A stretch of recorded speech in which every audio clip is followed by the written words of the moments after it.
चल रहे हैं इस वक्त। देखिए कितना खूबसूरत नज़ारा है।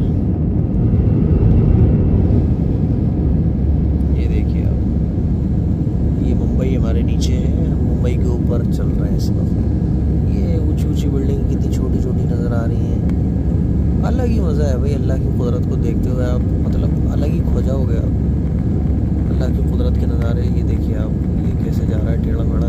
विंडो के पास से बड़ा डर सा लग रहा है इसे देख के। अल्लाह की मज़ा है भाई, अलग ही। अल्लाह की इतनी कुदरत के नज़ारे आपको नज़र आएंगे। मैं समझता हूँ कि अगर आप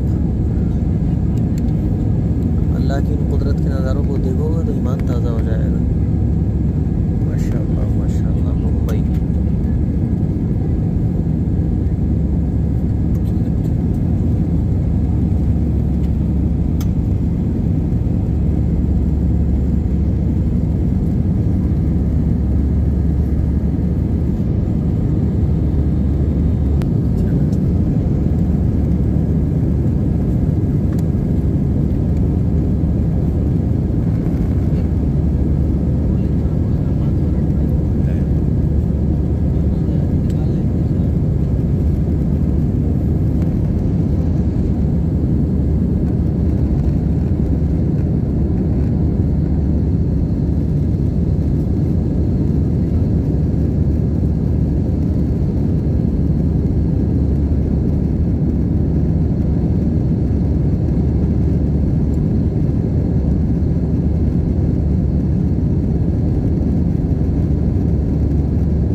बादल नीचे जा रहे हैं हमसे, ये बादल।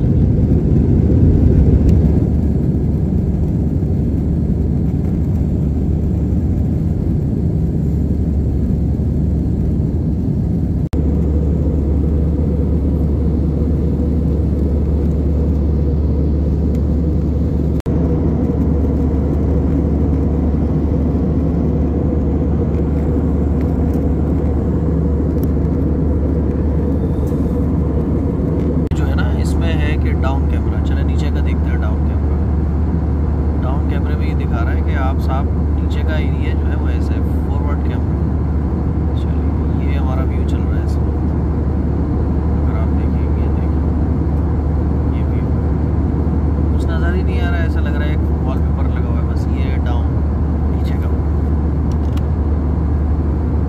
और फंक्शन देखते हैं। रीडिंग लाइट स्क्रीन हो गई और ये नीचे का है। मैप नहीं चाहिए हमें। गेम खेलना चाहते हैं आप, गेम ही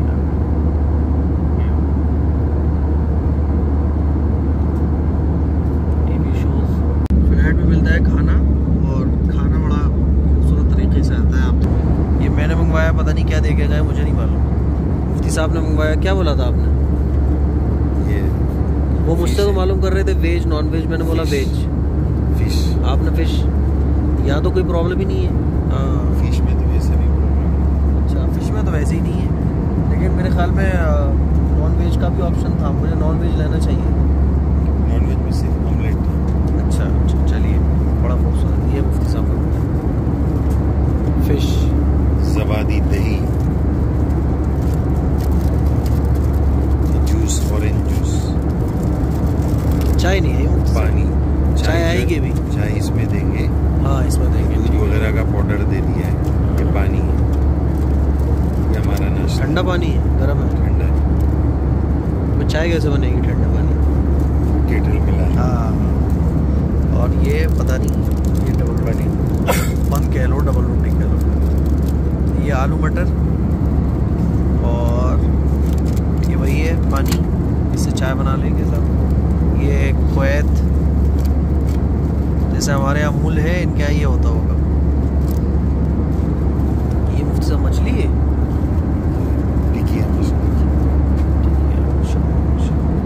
मैं अपना ओपन करता हूँ। और खाना खोलने के बाद ये निकली है सब्ज़ी और ये बंद है, ये बटर है। जैसे हमारे अमूल चलता है, इनके यहाँ ये चलता होगा ₹2। और इसमें है साहब ये चाय वाय बनाने का बैटर, ये चम्मच वगैरह, बहुत अटरम जटरम। मुफ्ती साहब अभी एक ही चल रहे हैं। चलिए ये है साहब चम्मचों का बैटर।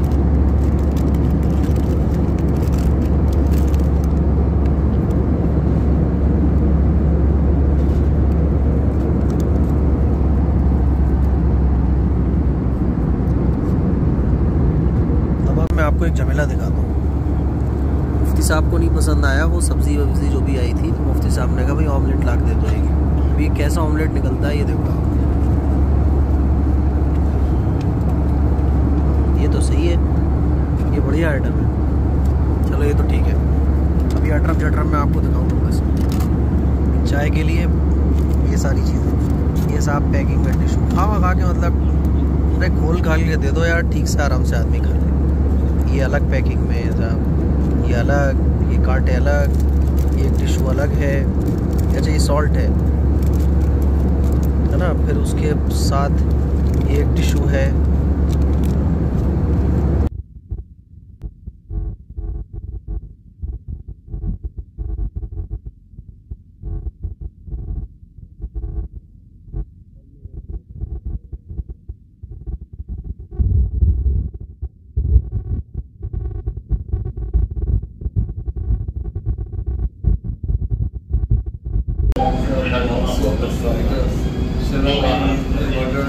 सब खैरियत से हैं आप?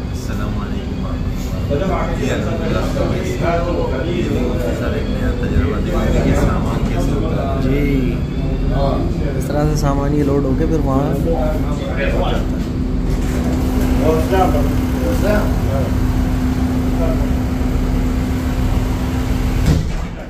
फिलहाल इस वक्त हम कोएट एयरपोर्ट पर पहुँच चुके हैं और मेरी हालत बहुत ज़्यादा डाउन हो रही है कि एक तो मैं 3 दिन से सोया नहीं हूँ और साथ ही साथ भी हाथ से भी बड़ी मेहनत पड़ रही है और मेरी प्रॉब्लम ये आ रही है कि कानून है वो बाद में डिस्कस करेंगे इंशाल्लाह। ये गया। अस्सलाम वालेकुम वरहमतुल्लाहि वबरकातुहू। कोएट एयरपोर्ट पर मौजूद हैं यासिर साहब, इस वक्त मेरे पास बैठे हुए हैं और कोएट एयरपोर्ट पर 1 घंटे हमारी फ़्लाइट लेट है। इंशाल्लाह 2 घंटे के बाद हम जिद्दा पहुँचेंगे। ये एक रेस्टोरेंट है जहाँ हम कॉफ़ी का मज़ा लेने के लिए बैठे हैं, लेकिन भाई कॉफ़ी भी बड़ी महंगी है। पूछा तो 600 रुपये और रियाल पूछे तो 20 रियाल। तो दुआ करें सफ़र के लिए और अल्लाह ताला सफ़र को आसान फरमाए। यहाँ से हम लोग एहराम पहनेंगे और एहराम के बाद फिर हम लोग फ़्लाइट के लिए रवाना हो जाएंगे। व्यू बड़ा प्यारा है, पीछे एयरपोर्ट है और बहुत सारे प्लेन आपको खड़े हुए नज़र आ रहे हैं। ये आवाज़ स्लो निकल रही है। अस्सलाम वालेकुम रहमतुल्लाह। और एहराम बांध लिया है। एहराम बांधने के बाद अब हम लोग जद्दे के लिए रवाना है। मुफ्ती साहब, एहराम के सिलसिले में 2 बड़ी गलत फहमियाँ हैं, उस बारे में 2-3 मिनट में जल्दी से सुना। अस्सलाम वालेकुम वरहमतुल्लाहि वबरकातुहू। अल्हम्दुलिल्लाह हमारा सफ़र शुरू हो चुका है। कुवैत से हम जद्दा की तरफ रवा दवा हैं। आप ज़रा से सफ़र की आसानी और कबूलियत के लिए दुआ की दरख्वास्त है। और एहराम के सिलसिले में एक गलत फहमी तो ये है कि लोग इस चादर को एहराम बोलते हैं। ये एहराम की पाबंदी है। असल एहराम जो हज और उम्रा का फ़र्ज़ है वो नियत और लब्बैक है, ये असल फ़र्ज़ है। और उसके साथ साथ एहराम में एक गलती ये होती है कि सिला हुआ कपड़ा मना है। तो लोग वॉच के बारे में पूछते हैं कि वॉच पहन सकते हैं एहराम की हालत में? बिल्कुल पहन सकते हैं, हालांकि इसकी साइड में सिलाई लगी हुई है। एहराम की हालत में वो सिला हुआ मना है जो बॉडी के शेप पर सिला हुआ। तो बहरहाल अभी हम लोग बिल्कुल फ्लाइट की तरफ जा रहे हैं। वक्त कम है, इंशाल्लाह फिर आपसे तफसील से हम बात करें। अस्सलाम वालेकुम वरहमतुल्लाहि वबरकातुहू। और हम लोगों ने एहराम पहन लिया है और इस वक्त हम कुवैत एयरपोर्ट पर हैं और जद्दे के लिए रवाना है। कुछ ज़रूरी बातें जो बैठे बैठे जहन में आई, वो बातें आज मैं और मुफ्ती साहब आपको शेयर करने जा रहे हैं। पहली बात तो ये कि जो हम एहराम पहनते हैं इससे मकसूद क्या है? इससे मकसूद है अल्लाह ताला के हुक्म के मुताबिक चलना। कि जब अल्लाह कहे ऐसे पहनो तो ऐसे पहन लो, जब अल्लाह कहे ऐसे पहनो तो ऐसे पहनो, यानी अल्लाह की मर्ज़ी के मुताबिक ज़िंदगी गुजारना। और इस लिबास को पहनने के बाद अपनी कब्र को सोचना कि मरने के बाद में इस तरह से कब्र में जाऊँ। अब एहराम के सिलसिले में बड़ी गलतफहमियाँ हैं। कुछ लोग तो ये समझते हैं कि मान लीजिए आप दिल्ली से आ रहे हैं, मुंबई से आ रहे हैं, इंडिया के किसी भी एयरपोर्ट से आ रहे हैं, तो ये समझा जाता है कि एहराम वहीं से बांधो। और कुछ लोग क्या करते हैं कि वो जद्दे पहुंचने के बाद मस्जिदों में जाके हम्माम खानों में चेंज कर रहे होते हैं। तो इस सिलसिले में मैं समझता हूँ कि ज़रूरी बात है जो मुफ्ती साहब इंशाअल्लाह आपको बताएंगे कि एहराम के सिलसिले में जो 2-3 बड़ी गलत फहमियाँ हैं जो लोगों के बीच पाई जाती हैं, वो मुफ्ती साहब बताएंगे। अस्सलाम वालेकुम वरहमतुल्लाहि वबरकातुहू। उम्मीद है हमारे तमाम भाई बहन, तमाम उम्मत मुस्लिमा खैरियत से होंगे। इस वक्त हम सफ़र उम्रा के लिए रवाना हो रहे हैं। पहली बात मैं ये अर्ज़ करना चाहूँगा कि बहुत सारे हमारे ईमान वाले भाइयों को मुफ्ती साहब यही पता नहीं होता कि उम्रा और हज में क्या डिफरेंट है। तो एक दो डिफरेंट पहले उसके बता दें। हज हर मुसलमान पर जो साहिब माल हो, साहिब इस्तिताअत हो, पूरी ज़िंदगी में हज एक मरतबा फ़र्ज़ है। जैसे इस्लाम के बेसिक पिलर 5 हैं, उन 5 में से एक हज है। और उम्रा जो है वो ज़िंदगी में सुन्नत है, कभी भी फ़र्ज़ नहीं। और दूसरा फ़र्क जो बहुत बड़ा है वो ये है कि हज जो है वो इस्लामी कैलेंडर में 10वें महीने में, आखिरी महीने में, 12वें महीने में, ज़िलहिज्जा में ही, ख़ास दिनों में ही हो सकता है। और उम्रा पूरे साल में कभी भी हो सकता है। ये दूसरा फ़र्क है। और अरकान के एतबार से उम्रा 4 कामों का नाम है। नंबर 1 नियत लब्बैक के साथ, दूसरा तवाफ़, तीसरा सफ़ा मरवा की सही, और चौथा बाल कटाना या बाल मुड़ाना। ये 4 कामों का नाम उम्रा है। और हज में 3 फ़र्ज़ है और 6 वाजिब है। बहरहाल इस वक्त हम उम्रा पे ही बात करेंगे। तो खासतौर पर एहराम के बारे में, ये पूरी सीरीज़ हो जाएगी हमारी जी, एहराम एहराम के बारे में एक बात ये समझिए, ये है बैतुल्ला, ये है मस्जिद हराम, ये है हुदूद हरम, और उसके बाद है मीक़ात। तो मीक़ात से बाहर आने वाला जब भी मीक़ात के अंदर आएगा तो ये शाही लिबास, ये शाही दरबार का लिबास है। तो शाही दरबार का लिबास उस वक्त ज़रूरी है। तो शाही दरबार का ये लिबास है, ये ज़रूरी है जब भी मीक़ात के अंदर आएंगे। तो अब जब भी हम अपने मुल्क से आते हैं, इंडिया से, अब वो दिक्कत ही आती है कि जैसे किताबों में भी लिखा होता है, बताया भी जाता है मीक़ात से एहराम बांधना है। अब वो मीक़ात के सिलसिले में बड़ी गलत फहमी है कि एयरपोर्ट से ही बांधना है, जद्दे पहुंचने के बाद बांधना है, पीछे बांधना है, उसको क्लियर जी। तो हमारी जो मीक़ात है उसका नाम किताबों में है यलमलम। अभी तो कोई पानी के जहाज़ से आता नहीं है, ज़्यादातर फ़्लाइट से ही आते हैं। तो जौन सी भी फ़्लाइट में हम आते हैं तो वो जद्दा आने से तकरीबन 15-20 मिनट पहले हमारी यलमलम नामी मीक़ात आती है और फ़्लाइट में अनाउंस होता है। तो ये चादर जो है हमें ऐसी जगह पहननी चाहिए जहाँ पाकी सफाई का पूरा अहतमाम हो। वॉशरूम में पहन रहे हैं, अगर ये नीचे का हिस्सा नापाकी में लग गया और हमें पता भी न चला तो हमारा पूरा उम्रा जो है वो नापाकी की हालत में, नापाक एहराम में होगा। इसलिए इसका ख्याल रखें, जहाँ भी बांधना है बांध सकते हैं, उसमें कोई शरई एतबार से पाबंदी नहीं है। बस इसका ख्याल रखें कि पाक अच्छी जगह पर बांधें, वॉशरूम में नापाकी ना हो वहाँ बांधें, मस्जिद वगैरह में अच्छी जगह बांध लें। बांधने का तरीक़ा भी इंशाल्लाह हम तफसील के साथ बताएंगे कि बांधने का आसान तरीक़ा क्या है। और हज और उम्रा ऐसी चीज़ है जो सीख कर करना चाहिए। बहुत सारे लोग ये समझते हैं कि जिसने ये बांधना सीख लिया वो या उसने पूरा हज और उम्रा सीख लिया। इसको सबसे बड़ा मसला बना दिया गया, हालांकि ये कोई बड़ा मसला नहीं। चूँकि इस तरह के कपड़े पहनने की हैबिट नहीं होती, आदत नहीं होती, तो आदमी को टेंशन लेता है कि कैसे पहनूंगा, क्या करूँगा। तो इसका कोई बड़ा मसला नहीं। लेकिन हज और उम्रा सीख कर करने की चीज़ है। बड़े फरमाते हैं कि जल्दबाजी न करो, देखा देखी न करो, बेसब्री न करो और सीख कर करो। जिसने सीख के करो, हाँ, जिसने इन चीज़ों पर अमल कर लिया उसका हज बहुत आसान हो जाएगा। मुफ्ती साहब आप ताज्जुब करेंगे, कल एक आलिम साहब मुझे ये बता रहे थे कि हमारे एक साथी उम्रा पर जा रहे थे, तो उन्होंने मुझे कहा, वो मुफ्ती मौलाना बता रहे थे कारी साहब, कि एक साहब ने मुझे कहा मैं उम्रा पे कल जा रहा हूँ, मुझे आप उम्रा सिखा दीजिए। तो उन्होंने कहा कि मैं अभी तो मदरसा जा रहा हूँ, मैं रात को बताऊँगा। बोले मैं रात में ही, सुबह में ही जा रहा हूँ, वक्त बहुत कम है। तो उन्होंने कहा चलो मोटी मोटी बात बता देते हैं। तो उन्होंने कहा कि तवाफ़ से शुरू करते हैं। तो वो पूछने लगे तवाफ़ क्या होता है। अब हम अंदाज़ा लगाएं कि उम्रा का जाना तय हो गया, सुबह में फ़्लाइट है, अब उनको तवाफ़ ही नहीं मालूम है। तो ये मेरे भाइयों बहनों सीख कर जाने की चीज़ है। आदमी जिस चीज़ में पैसा लगाता है ना, वो उस पर मेहनत करता है। जहाँ पैसा जितना ज़्यादा लगता है उस पर उसका फोकस उतना ज़्यादा होता है। हज उम्रा में इतना पैसा लगाए, सीख कर न करे, गलत कर ले तो क्या फ़ायदा है। तो मुफ्ती साहब के चैनल के माध्यम से ये आज ज़रूर अर्ज़ करेगा कि जाने से पहले एक आध महीना पहले ये चीज़ें सीखने की है। और उलमा जो इसमें यह है कि मशाक यानी जो ट्रेनिंग याफ्ता हो, जिन्होंने हज उम्रे किए हो, जिनको इसका एक्सपीरियंस हो, मसाइल का जानना एक अलग चीज़ रहती है, लेकिन हज और उम्रा का जो ताल्लुक़ है ना वो एक्सपीरियंस और तजर्बे से है। तो बहरहाल हम बात कर रहे थे एहराम पर कि मीक़ात कहाँ से शुरू होगा। जी आज जो हमारी बात है वो बस मीक़ात कहाँ से शुरू होगा। मीक़ात जो आगे की जितनी भी चीज़ें हैं हम उसको पहले करेंगे और करने के बाद आपको प्रैक्टिकली करके वो चीज़ें दिखाएंगे इंशाअल्लाह। तो हमारी जो मीक़ात है वो यलमलम है। जब यलमलम आएगा उससे पहले पहले हमें उम्रा या हज का पहला फ़र्ज़ करना ज़रूरी है। और उसमें दो चीज़ें हैं, नंबर 1 नीयत और नंबर 2 लब्बैक। नीयत में यह है कि या अल्लाह मैं आपकी रज़ा के लिए उम्रा करता हूँ, कबूल फरमा, आसान फरमा। और फिर 3 मरतबा लब्बैक पढ़ना है। लब्बैक भी हम पढ़ लेते हैं, लब्बैक अल्लाहुम्मा लब्बैक, लब्बैक ला शरीक लक लब्बैक, इन्नल हम्दा वन निअमत लक वल मुल्क ला शरीक लक, लब्बैक अल्लाहुम्मा लब्बैक, लब्बैक ला शरीक लक लब्बैक, इन्नल हम्दा वन निअमत लक वल मुल्क ला शरीक लक। लब्बैक के बारे में 3 बातें लफ्ज़ी प्रोनाउंसिएशन के बारे में अर्ज़ करना है मुफ्ती साहब कि उमूमन लोग बोलते हैं लब्बैक, ये गलत है, ये सही है लब्बैक, ये सही है लब्बैक।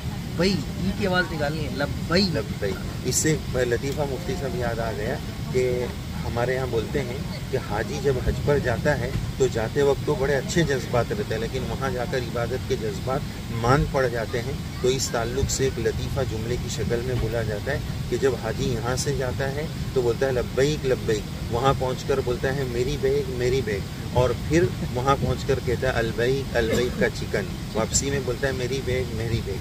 बहरहाल तो एक तो लब्बैक ये है, फिर इन्नल हम्द, इसको खींचना नहीं, लोग पढ़ते हैं इन्नल हम्दा, ये गलत है। नंबर 3 इन्नल हम्दा वन निअमत लक वल मुल्क ला शरीक लक, ला शरीक लक, ला शरीक लक। इसको लोग वो जो रिंगटोन आती है लब्बैक की उसकी कॉपी करते हुए ला इतना खींचते, ये सही नहीं। ये 3 कॉमन मिस्टेक लब्बैक में होती है, उसका ख्याल रखा जाए।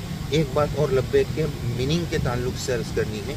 एक तो फॉर्मेलिटी है कि आप लब्बैक पढ़ लें, बस फ़र्ज़ है तो फ़र्ज़ अदा हो गया, लेकिन हज और उम्रा की इबादत तो रूह चाहती है, उसमें कैफियत होनी चाहिए। तो जब भी हम लब्बैक पढ़ें, चाहे पूरा तर्जमा ना आता हो, लेकिन लब्बैक बोलते वक्त इसका ध्यान हो कि मैं क्या बोल रहा हूँ। लब्बैक या अल्लाह, ये गुनहगार आजिज़ या आपका बंदा बहुत दूर से बहुत देर से आया है, आपके दरबार में हाजिर है, आप हमारे बादशाह हैं, अहकमुल हाकिमीन हैं, लकवल मुल्क, तमाम हुकूमतें आपकी हैं, हम आपकी हुकूमत के ग़ुलाम हैं। ये ग़ुलाम आपके दरबार में आ रहा है, उसकी हाज़िरी को कबूल फरमा लीजिए।